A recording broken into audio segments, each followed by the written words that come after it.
कल हमने चैप्टर पढ़ा था पाठ 11 जब सिनेमा ने बोलना सीखा। हर चैप्टर के अगर हम पॉइंट्स याद कर लेते हैं तो चैप्टर में क्या है हमें पता है।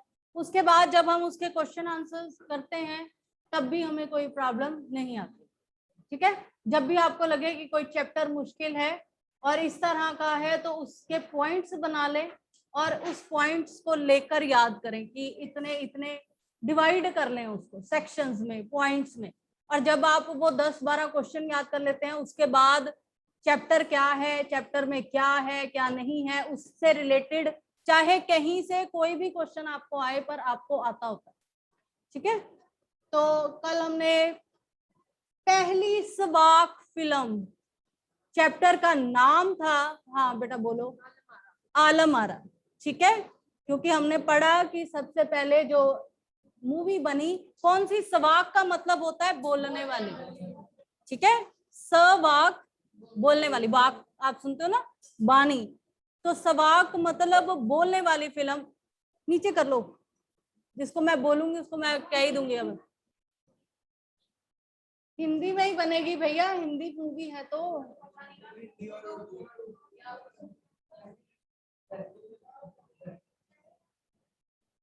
अच्छा, किस दिन प्रदर्शित हुई थी, इसकी पूरी डेट 14 मार्च 1931।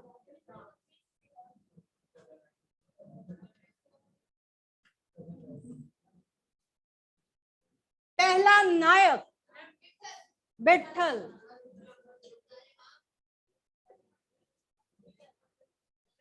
पहली नायिका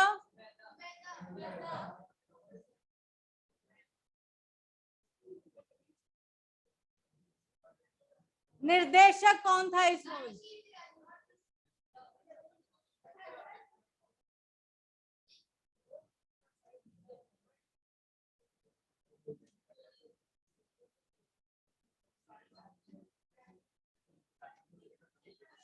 कुल लोग, पहली लाइन पढ़ी है चैप्टर की।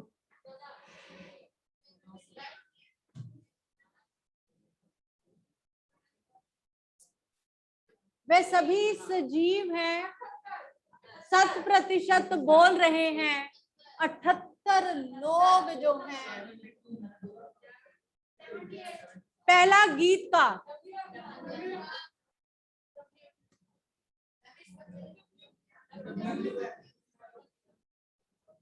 WM आगे खान।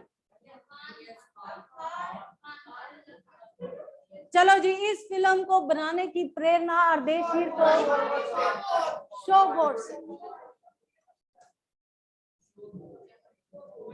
इसकी कहानी इस मूवी की उसने कहां से उठाई थी? पारसी रंगमंच से।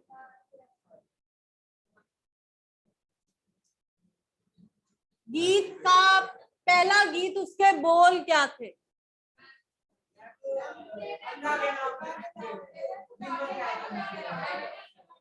दे दे खुदा के नाम पर अगर देने की हिम्मत है तो। चलिए जी, यहां तक हमने लेसन पढ़ा था और यहां तक सबको मेरे ख्याल से सब कुछ पता है।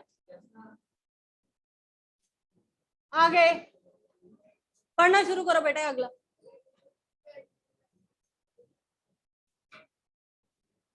कहाँ जा रहा है? नहीं जाना, बैठो।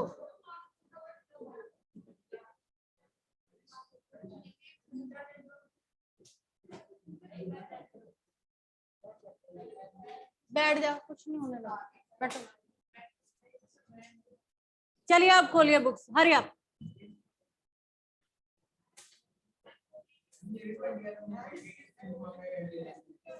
अच्छा, विट्ठल को उन्होंने पहले ले लिया था, बाद में विट्ठल को फिल्म से निकाल दिया। क्यों? क्योंकि विट्ठल को जो है उर्दू बोलने में बहुत सारी दिक्कत आती थी, जिसकी वजह से उसे फिल्म से निकाल दिया गया। उसके बाद विट्ठल ने फिल्म में वापस आने के लिए क्या किया? उसका वकील कौन था? जिन्ना बेटा। चलिए वेरी गुड। और अब इससे आगे बढ़ते हैं, मैंने आपको यहां तक पढ़ा दिया था। इस आलम आरा में सोहराब मोदी, पृथ्वीराज कपूर, याकूब और जगदीश सेठी जैसे अभिनेता भी मौजूद रहे। आगे चलकर वे फिल्म उद्योग के प्रमुख स्तंभ बने। ये फिल्म 18 मार्च 1931 को मुंबई के मजेस्टिक सिनेमा में, पॉइंट याद रखने वाले क्या है उनको अंडरलाइन करें, मजेस्टिक सिनेमा, ठीक है, प्रदर्शित हुई और 8 सप्ताह तक हाउसफुल चली। हाउसफुल जानते हैं कि हर शो जो है पूरी तरह से बुक हो जाना, और ये लगातार कब तक, 8 सप्ताह। इट मींस कि 2 महीने लगातार जो है फिल्म है हाउसफुल जाती रही। क्यों? क्योंकि जिंदगी में पहली बार लोगों ने बोलने वाली फिल्म जो है वो देखी थी, जिसमें डायलॉग जो बोले जा रहे थे वो सुन रहे थे लोग, ठीक है। पहले जमाने में फिल्में 3 घंटे की तो नहीं होती थी, लंबी होती थी बहुत ज्यादा। अब शॉर्टकट टाइम है कि 3, और अब की फिल्में जो हैं वो 2 सवा 2 घंटे में खत्म हो जाती हैं, है ना, 2.5 में। तो पहले 3 घंटे की पूरी मूवी होती थी। उससे पहले जब ये फिल्में बनी, ये 4 या 5 घंटे की मूवीज जो है हुआ करती थी। चलिए आगे। ये फिल्म 8 सप्ताह तक हाउसफुल चली और भीड़ इतनी उमड़ती थी कि पुलिस के लिए नियंत्रण करना मुश्किल हो जाता था। समीक्षकों ने इसे भड़कीली फैंटेसी फिल्म का करार दिया, मगर दर्शकों के लिए यह फिल्म एक अनोखा अनुभव थी। ये फिल्म 10,000 फुट लंबी थी और इसे 4 महीनों की कड़ी मेहनत से तैयार किया गया था। फिल्म लंबी इन द सेंस, रील जो होती है, रील्स होती हैं बड़ी बड़ी राउंड शेप में, और वो सिनेमा में प्रोजेक्टर्स में लगाई जाती हैं। पुराने जमाने में दूसरे प्रोजेक्टर्स होते थे जिनमें जैसे मैंने आपको बताया था कि ग्रामोफोन की तरह बड़े रील्स रिकॉर्ड होते थे और वो फिक्स कर दिए जाते थे और घूमती थी। तो जो रील चलती है वो उन्होंने बताई कि ये सबसे लंबी थी, 10,000 फुट लंबी। उसी हिसाब से ये फिल्म 4 या 5 घंटे की होगी। सवाक फिल्मों के लिए पौराणिक कथाओं, रंगमंच के नाटकों, अरबी प्रेम कथाओं को विषय के रूप में चुना गया। इसके अलावा कई सामाजिक विषयों वाली फिल्में भी बनी। ऐसी ही एक फिल्म थी खुदा की शान। इसमें एक किरदार महात्मा गांधी जैसा था। इसके कारण स्वाक सिनेमाओं को ब्रिटिश प्रशासकों की तीखी नजरों का सामना करना पड़ता था। अब अगर कोई ऐसी मूवी बना देता था जिसमें आजादी की बात होती थी या क्रांति की बात होती थी, तो अंग्रेज जो हैं वो उस पर एक्शन भी ले लिया करते थे। हम बात कर रहे हैं 1931 की, तो 47 में भारत आजाद हुआ। उससे पहले ही हमारा जो फिल्म उद्योग था वो विकसित था, फिल्में बनती थी, पर किसी में इतनी हिम्मत नहीं होती थी कि आजादी को लेकर या इस संग्राम को लेकर जो मूवीज हैं वो बनाई जाए। उस मुद्दे से लेकर कोई भी मूवी जो है उस टाइम पर नहीं बनती थी, ठीक है। आगे सवाक फिल्मों के नए दौर की शुरुआत करने वाले निर्माता निर्देशक आर्देशीर इतने विनम्र थे। विनम्र का मतलब क्या होता है आप जानते हैं, बहुत सॉफ्ट हार्टेड और बहुत सॉफ्ट बात करने वाले लोगों को हम विनम्र कहते हैं।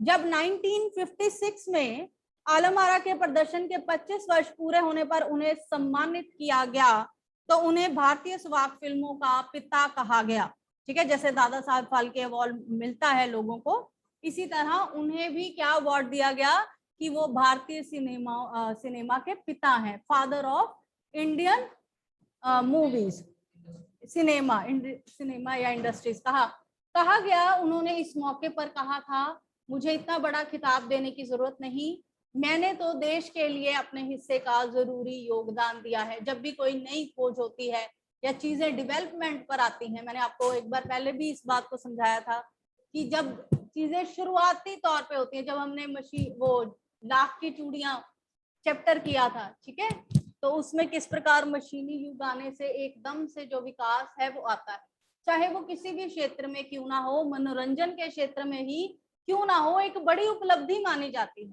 जब पहले जो चीजें हैं वो म्यूटली थी, और जब पहली बार रंगीन फिल्म आई तब भी लोगों के लिए वो बहुत बड़ी उपलब्धि थी, ठीक है। जैसे ये बोलने वाली फिल्म आई, जब पहली बार सिनेमा में ब्लैक एंड व्हाइट की जगह रंगीन मूवी आई, तो वो भी इसी तरह हाउसफुल जो है वो चलती रही। क्यों? क्योंकि जो एक नई चीज लोगों को मिलती है, जब हम विकास की ओर एक कदम बढ़ाते हैं तो क्या होता है कि हम ये करते हैं कि हमारे में सीखने की चाह है, हम इससे आगे बढ़ना चाहते हैं या करते हैं। तो इस वजह से उनको जो पुरस्कार दिया गया, तो अर्देशीर ने कहा कि मैंने कुछ नहीं किया, मैंने अपने देश की उन्नति के लिए या तरक्की के लिए, चाहे वो किसी क्षेत्र में तरक्की क्यों ना हो, मनोरंजन के क्षेत्र में ही क्यों ना हो, अपना एक जरूरी योगदान दिया है। क्योंकि आमतौर पे लोग क्या होते हैं, धर्रे के साथ चलने वाले होते हैं, है ना। जो अलग सोचता है वही अलग करने की हिम्मत भी करता है।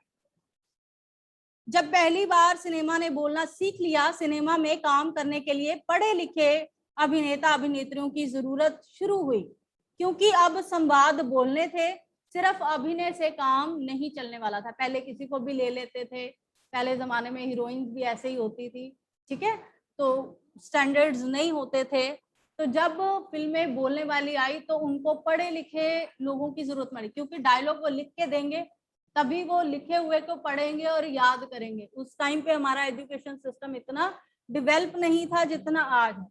सभी जानते हैं कि अंग्रेजों ने जितनी भी एजुकेशन उस वक्त रिफॉर्म किए थे, वो सिर्फ अपने लिए क्लर्क पैदा करने के लिए भारतीयों को पढ़ाया था। इसके अलावा भारतीयों को उच्च शिक्षा के लिए किसी भी स्कूल यूनिवर्सिटीज में दाखिला नहीं दिया जाता था। जो बहुत पैसे वाले होते थे, जिनको वो नवाब दीवान ऐसे कुछ करार देते थे, जो अपनी इनकम का बड़ा हिस्सा अंग्रेजों को देते थे, केवल उन्हीं के बच्चे जो हैं वो पढ़ते थे।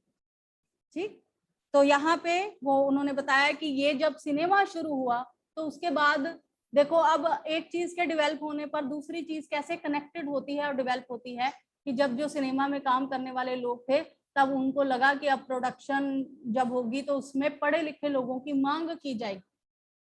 तो इस तरह जो स्कूलिंग है या एजुकेशन सिस्टम है, वो भी एक डेवलपमेंट की राह पर चल पड़ा। जब ज्यादा लोग विलिंग होंगे पढ़ने के लिए, तो ऑब्वियसली उस क्षेत्र में भी क्या होगा, विकास होगा, है ना। सारी चीजें एक दूसरे के साथ क्या होती हैं, कनेक्टेड होती हैं। मूक फिल्मों के दौर में पहलवान जैसे शरीर वाले, स्टंट करने वाले और उछल कूद करने वाले अभिनेताओं से काम चला लिया जाता था, क्योंकि जब कोई डायलॉग ही नहीं बोलने हैं तो जैसे मर्जी आड़े टेढ़े मुंह बनाकर फिल्म पूरी कर देते थे, और ऐसे था। लेकिन जब उन्हें संवाद बोलना था और गायन की प्रतिभा की भी कदर होने लगी। अब पुराने जमाने में ये भी था कि जो गा सकता है केवल उसी को ही फिल्म में लिया जाता था। हीरो खुद ही अपने सारे गाने भी गाया करते थे, ऐसा नहीं था लिपसिंग वाला कोई उस वक्त ट्रेंड नहीं था, या कुछ ऐसा नहीं था कि पीछे से गाना कोई और चल रहा है और वो सिर्फ मुंह हिला रहा है। उस वक्त जो गाना है वो भी आप ही गाया करते थे, नायक नायिका। सुरैया जो है पुराने जमाने की अभिनेत्री हैं, बहुत खूबसूरत हैं। अगर देखा जाए तो वो मैक्सिमम अपनी मूवीज के जितने गाने हैं सुरैया द्वारा खुद गाए गए हैं, ठीक है। तो इस तरह तब ये भी होता था कि गाने वाले भी, अब चूंकि गायन में भी बिना किसी रियाज के या बिना सिखाई के गाया नहीं जा सकता, ऐसे ही उठ के हम गाना नहीं गा सकते, तो इस क्षेत्र में भी बहुत सारी जो तरक्की है वो होने लगी। तो चीजें इंटरकनेक्ट हैं। अगर हम एक चीज को डेवलपमेंट के तौर पर लेके जाते हैं तो उससे रिलेटेड जितनी चीजें हैं उन सब की तरक्की जो है वो होनी शुरू हो जाती है। आलम आरा के बाद आरंभिक सुबाक दौर की फिल्मों में कई गायक अभिनेता बड़े पर्दे पर नजर आने लगे। हिंदी उर्दू भाषाओं का महत्व बढ़ा। सिनेमा में देह और तकनीक की भाषा की जगह जन प्रचलित बोलचाल की भाषाओं का दाखिला हुआ। सिनेमा ज्यादा देसी हुआ। एक तरह की नई आजादी थी जिसे आगे चलकर हमारे दैनिक और सार्वजनिक जीवन का प्रतिबिंब फिल्मों से बेहतर होकर उभरने लगा। अभिनेता अभिनेत्रियों की लोकप्रियता का असर उस दौर के दर्शकों पर भी खूब पड़ रहा था।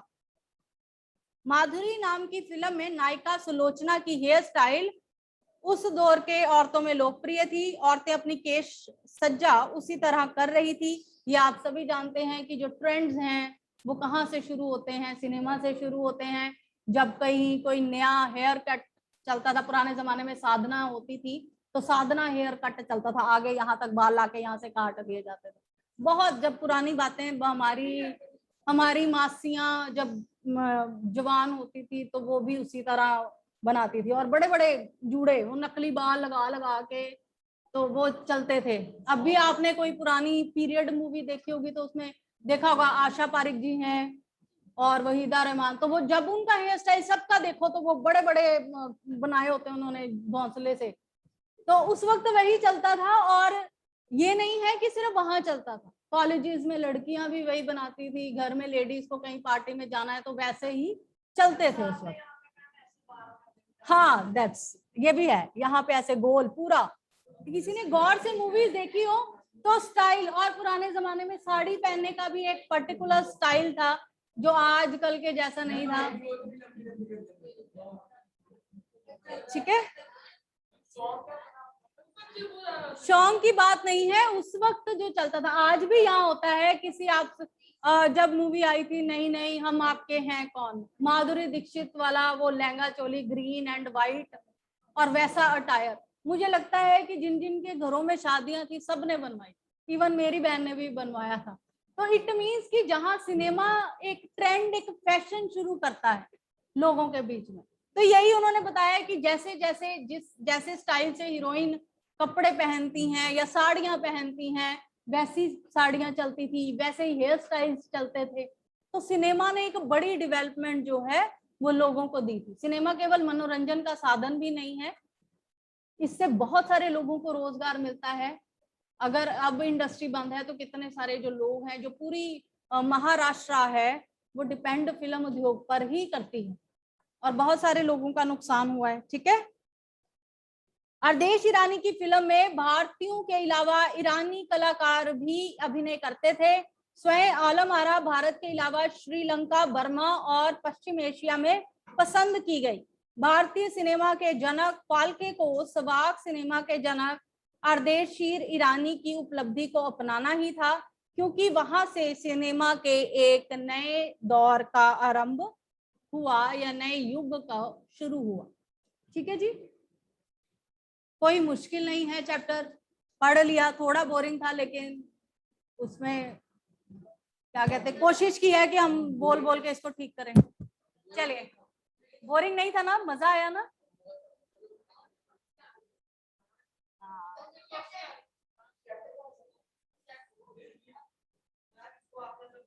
आई नो, वो जैसे मर्जी क्लास में सबको डिस्टर्ब करता रहे, उसका अपना काम पूरा होता है।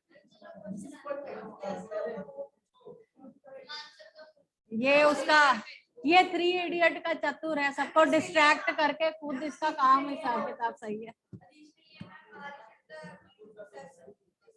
चलिए जी, क्वेश्चन आंसर देखते हैं।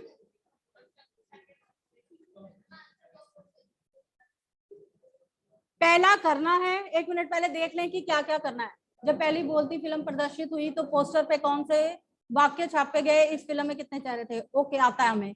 पहला बोलता सिनेमा बनाने के लिए आर्देशीर ईरानी को प्रेरणा कहाँ से मिली, आधार कहाँ से लिया, ये भी आता है। विठल का चयन आलम आरा ने किसी में पुनः बनाया, ये भी आता है। पहली सुहाग फिल्मों के अंदर जब चलिए जी, पहले चारों के चारों हम करेंगे। जब पहली बोलती फिल्म प्रदर्शित हुई तो उसके पोस्टरों पर कौन से वाक्य छापे गए और इस फिल्म में कितने चेहरे थे? पहली ही लाइंस, फर्स्ट लाइंस, जब ये फिल्म प्रदर्शित हुई तो इसके पोस्टरों पर लिखा गया, आप ये इन्वर्टेड कोमा में ज्यों का त्यों लिखेंगे।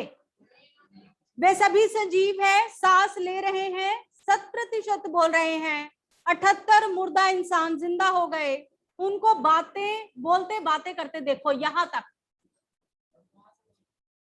हे भगवान, फर्स्ट पेज निकाल।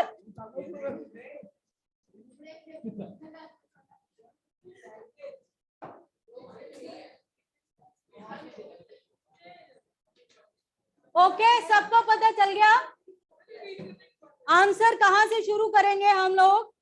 जब पहली बोलती फिल्म प्रदर्शित हुई तो उसके पोस्टरों पर वाक्य छापे गए, कॉमाज में, वे सभी सजीव हैं, सांस ले रहे हैं, 100% बोल रहे हैं, 78 मुर्दा इंसान जिंदा हो गए, उनको बातें करते बोलते देखो। यहां तक। उसके बाद उसने पूछा उस फिल्म में कितने चेहरे थे? उस फिल्म में 78 चेहरे थे। पहला क्वेश्चन डन।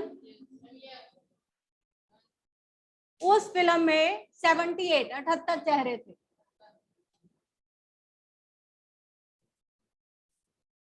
अगला, पहला बोलता फिल्म बनाने के लिए फिल्मकार अर्देशीर एम ईरानी को प्रेरणा कहां से मिली? Very good. पहला बोलता, उत्तर कैसे लिखते हैं? पूरा पूरा लिखते हैं। अगर वन वर्ड इस तरह आंसर देने लगे फिर हो गई पढ़ाई।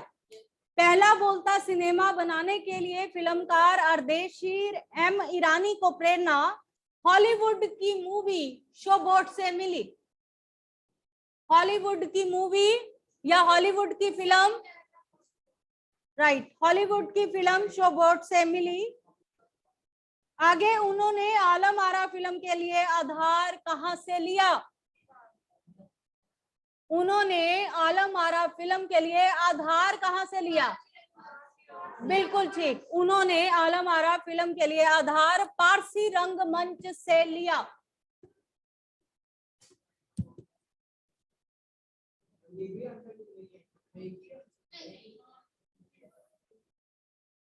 दो हैं, दोनों साथ में ही लिखने हैं जब दिए गए हैं, ठीक है। उन्होंने आलम आरा फिल्म के लिए आधार पारसी रंगमंच से लिया। यहाँ कहाँ को काट कर उधर पारसी रंगमंच लिख लो, आंसर बन गया।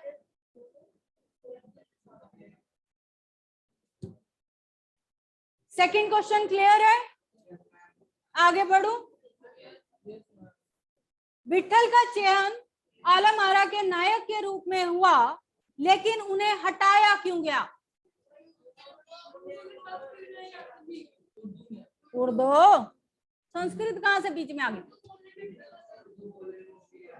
चलिए यहां से ही शुरू करेंगे। विट्ठल का चयन आलम आरा के नायक के रूप में हुआ, लेकिन उन्हें उर्दू बोलने में बहुत दिक्कत आती थी, जिस वजह से उन्हें हटाया गया।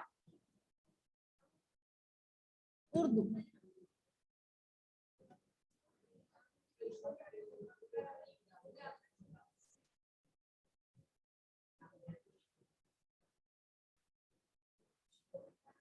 अगला है, विट्ठल ने पूर्ण नायक होने के लिए क्या किया?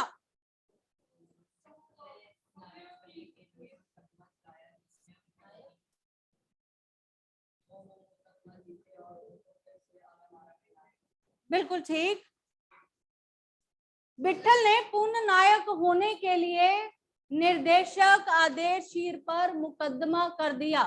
मुकदमा जीतने के बाद वो फिर से फिल्म के नायक बने।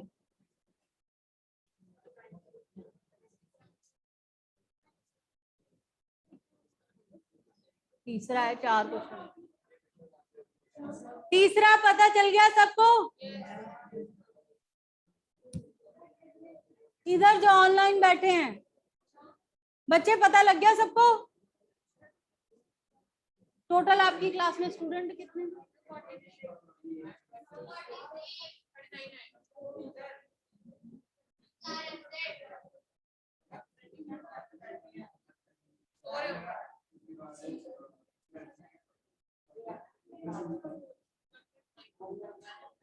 हो गया बेटा?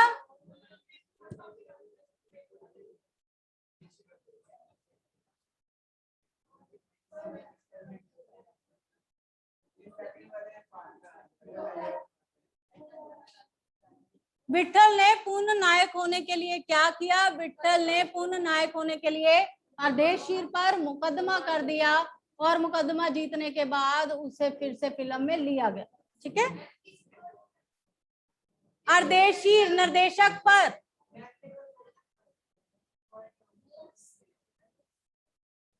चलिए आगे, 4th क्वेश्चन। पहली सुवाग फिल्म के निर्माता निर्देशक अर्देशीर को जब सम्मानित किया गया, तब सम्मानकर्ताओं ने उनके लिए क्या कहा? ये अर्देशीर ने क्या कहा ये नहीं है, ये है कि जो उन्हें अवार्ड दे रहे थे उन्होंने उन्हें क्या कहा? हाँ, भारतीय सुवाग फिल्मों के पिता कहा, ठीक है। निर्देशक अर्देशीर को जब सम्मानित किया गया, तब सम्मानकर्ताओं ने उन्हें भारतीय सुवाग फिल्मों के पिता कहा। पहला पता लग गया? उसके बाद अर्देशीर ने क्या कहा? अर्देशीर ने इस मौके पर कहा, मुझे इतना बड़ा खिताब देने की जरूरत नहीं है, मैंने तो देश के लिए अपने हिस्से का जरूरी योगदान दिया है।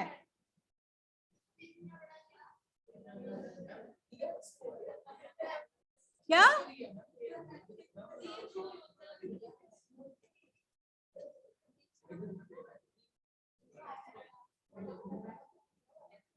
फोर्थ क्वेश्चन बेटा क्लियर है? सम्मानकर्ताओं ने अर्देशीर को क्या कहा?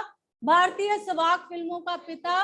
और उसके बाद थैंक्स के रूप में अर्देशीर ने कहा मुझे इतना बड़ा खिताब देने की जरूरत नहीं है, मैंने देश के लिए अपने हिस्से का जरूरी योगदान दिया है। किसी को इन चारों क्वेश्चंस में कोई प्रॉब्लम है तो प्लीज पूछें। जाओ।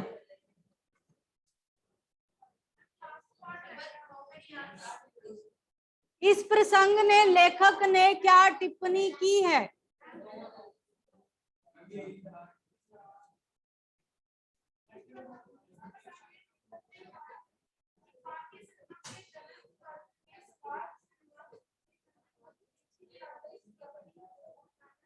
रहने दे, इतना बड़ा लिखना नहीं, इसको छोड़ दो, यहां तक ही करना, ठीक है?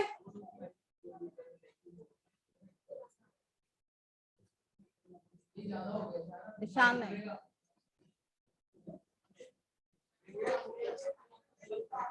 चलिए, मैंने पूछा अगर किसी को कोई प्रॉब्लम है तो बताओ, नहीं है कॉपी से निकालो और लिखना शुरू करो question answer. Hurry up. Fair copies और ये चेक होंगी, ऑनलाइन नहीं होंगी चेक, ऑफलाइन होंगी। मैं पहले बता रही हूँ कॉपीज ऑफलाइन चेक होंगी। तो शुरू करो बनाना। लगाए नहीं? Wait everyone.